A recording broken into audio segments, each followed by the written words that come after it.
আজ আপনাদের সঙ্গে শেয়ার করব চিড়ে দিয়ে খুবই সুন্দর একটা বিকেলের জন্য নাস্তা বা টিফিন রেসিপি। দেখতেই পাচ্ছেন কতটা সুন্দর হয়েছে, খেতে অনেক বেশি মজা হয় রেসিপিটা।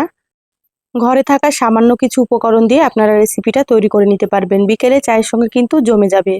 আসসালামু আলাইকুম, সবাই কেমন আছেন? আশা করছি সকলে ভালো আছেন। আবারও নতুন রেসিপি নিয়ে চলে আসলাম, তো অবশ্যই স্কিপ না করে পুরো রেসিপি দেখে নেবেন। তো এখানে দেখুন একটা মিক্সিং বলে নিয়ে নিলাম আমি 1 কাপ সাদা চিড়ে। তো এখানে আমি সাদা চিড়েটা নিয়েছি, আপনারা চাইলে লাল চিড়েটাও কিন্তু নিতে পারেন। এবার চিড়ের মধ্যে কিছুটা পরিমাণে পানি দিয়ে দিলাম। চিড়েগুলোকে কয়েকবার পানি পাল্টে কিন্তু খুব ভালোভাবে ধুয়ে নিতে হবে। তো চিড়েগুলো ধুয়ে নেওয়ার পরে তারপরে আপনাদের সঙ্গে শেয়ার করছি। দেখুন চিড়েগুলো আমি কয়েকবার পানি পাল্টে খুব ভালো মতো ধুয়ে নিয়েছি। সুন্দর করে কিন্তু ধুয়ে নিতে হবে। আর এখানে এবার আমি চিড়ের মধ্যে সামান্য একটু পানি দিয়ে দিচ্ছি, যাতে করে চিড়েগুলো একটু নরম হয়ে যায়। পানি কিন্তু খুব বেশি দেওয়া যাবে না, এখানে 3 থেকে 4 চামচ মতো আমি পানি দিয়েছি। এবার ঢাকা দিয়ে 10 মিনিট মতো একটু রেস্টে রাখবো। তাহলে কিন্তু চিড়েগুলো অনেকটাই নরম হয়ে যাবে আর নাস্তাগুলো কিন্তু খুব সুন্দর তৈরি হবে। তো দেখুন 10 মিনিট হয়ে গিয়েছে, ঢাকাটা খুলে নিলাম। চিড়েগুলো কিন্তু আগের থেকে অনেকটাই নরম হয়ে গিয়েছে। এভাবে হালকা একটু নরম করে নিতে হবে। এবার আমি হাত দিয়ে এভাবে করে হালকা একটু ম্যাশ করে নিচ্ছি।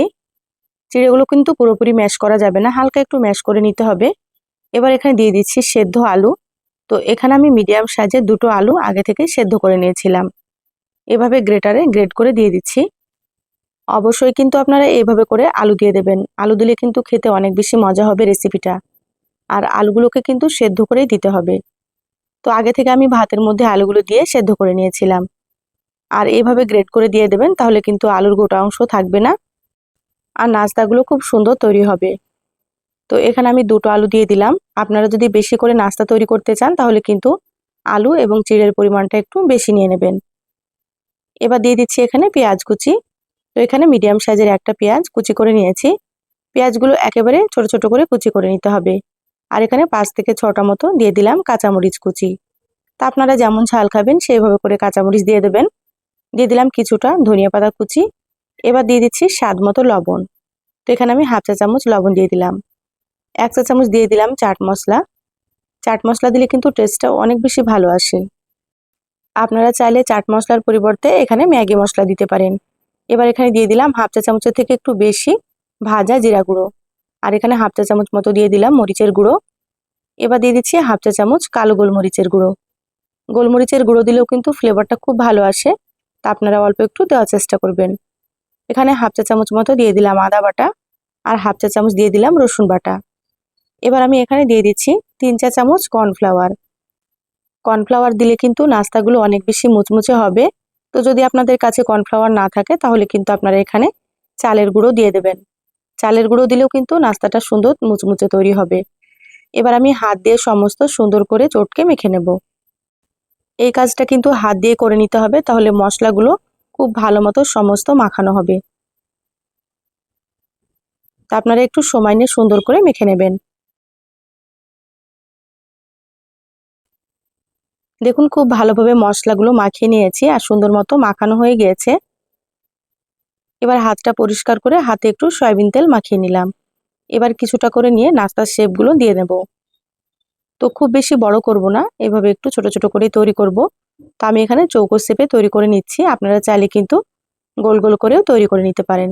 দেখুন প্রথমে একটু লম্বা করে নিয়েছে, তারপরে চারপাশ থেকে এভাবে সুন্দর করে চৌকো করে রেডি করে নিচ্ছি। আর হাতে একটু তেল মেখে নেবেন, না হলে কিন্তু হাতে লেগে যাবে নাস্তাগুলো তৈরি করার সময়।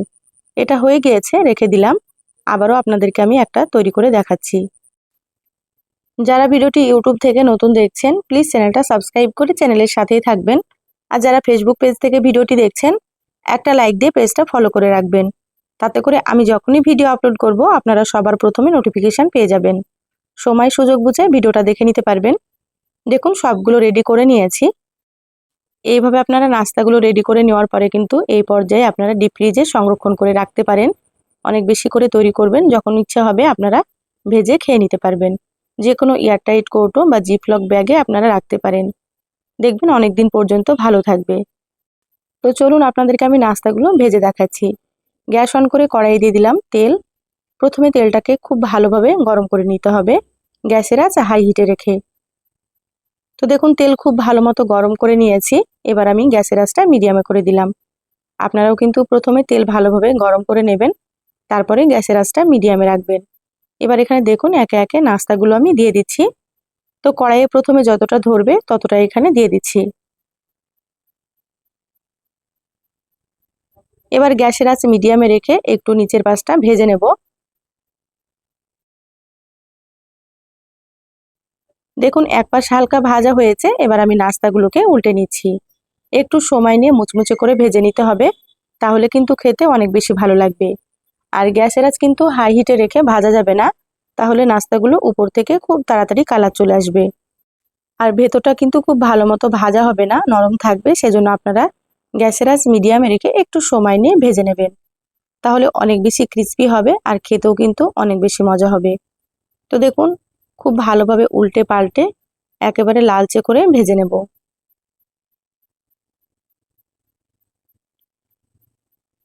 দেখুন নাস্তাগুলো কিন্তু সুন্দর কালার চলে এসেছে, দুপাশ দেখতেই পাচ্ছেন আপনারা।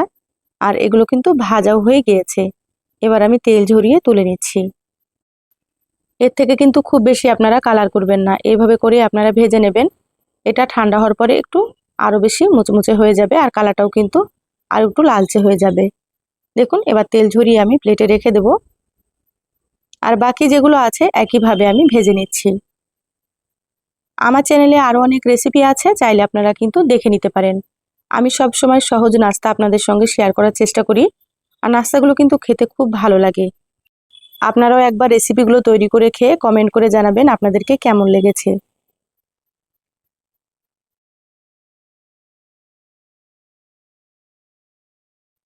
তো দেখুন এগুলো আমি কিন্তু একটু সময় নিয়ে উল্টে পাল্টে ভেজে নিয়েছি, আর সুন্দর কালার চলে এসেছে। এইভাবেই ভেজে নিতে হবে। এবার এগুলোকেও আমি তেল ঝরিয়ে তুলে নিচ্ছি।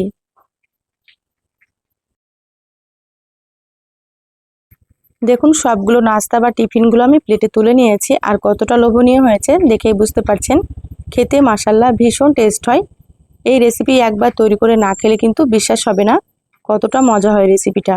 তা আপনারা কিন্তু অবশ্যই একবার তৈরি করবেন, দেখবেন বাড়ির ছোট থেকে বড় সকলেই কিন্তু খুব পছন্দ করবে। আর এর থেকে কিন্তু কোনো সহজ রেসিপি হতেই পারে না। আপনারা এই নাস্তাগুলো তৈরি করে কিন্তু এমনিতেও খেতে পারেন, বা চাইলে কিন্তু সস দিয়েও খেতে পারেন। খেতে ভীষণ ভালো লাগে। তো এই সহজ রেসিপিটা আপনাদেরকে কেমন লাগলো চ্যানেলের কমেন্ট বক্সে কমেন্ট করে জানাবেন। ভালো লাগলে একটা লাইক দিয়ে যতটা সম্ভব ভিডিওটা আপনারা শেয়ার করে দিবেন। সবাই ভালো থাকবেন, সুস্থ থাকবেন। ফিরে আসবো আবারও কোনো নতুন রেসিপি নিয়ে। ধন্যবাদ সবাইকে। আল্লাহ হাফেজ।